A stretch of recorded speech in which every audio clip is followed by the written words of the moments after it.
I will begin reinforcing my arguments by saying that about the economic aspect, countries that receive refugees have a certain amount of money for refugees within their budget, but this money could be used for the citizens to improve their quality of life and not in outsiders who will not return anything to the country.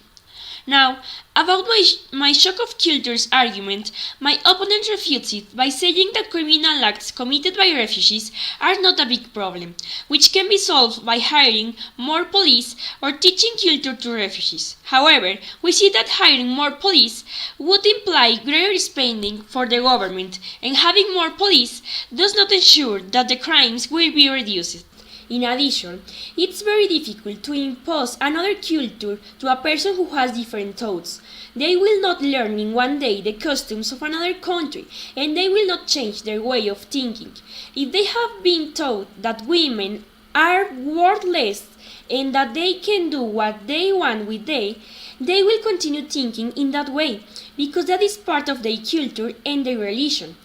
The sad reality is that many of the refugees don't respect the ideology of other people, including refugees from other countries, such as the case raised this month in which a camp of 1,500 refugees from the north of France was destroyed after a fire caused by a fight between Kurdish and Afghan refugees.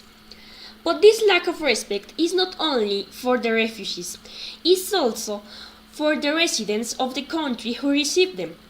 That is why my next argument, called racism and xenophobia, addresses the fact that many refugees suffer from discrimination in receiving countries, such as last year when a fire broke out in an old hotel that could accommodate some 300 refugees, and firefighters have had difficulty putting out the flames because of a group of people celebrating the incident with xenophobic shouts and applause.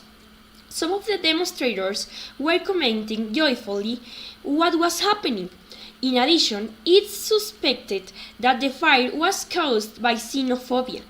The last public survey of the television ARD in Germany says that 47% of the population is unsatisfied with the open door policy of Angela Merkel. So if the population of the countries doesn't want to receive refugees, their decision must be respected.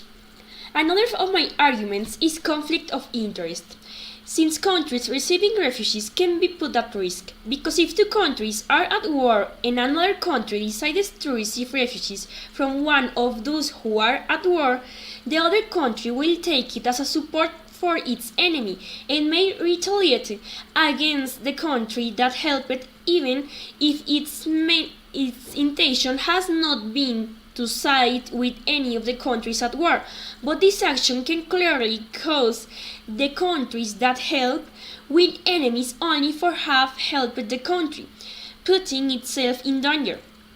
For all the above reasons, the borders of nation states should prevent the movement of refugees, because the countries that receive refugees suffer serious consequences, such as the great expense in the maintenance of refugees, the crimes committed by some refugees, and to put in danger that the enemy country of the country to which they help retaliate against them.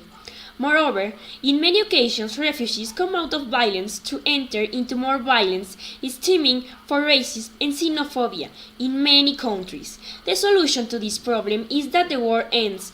Do not bring problems to their countries that are not blamed for anything.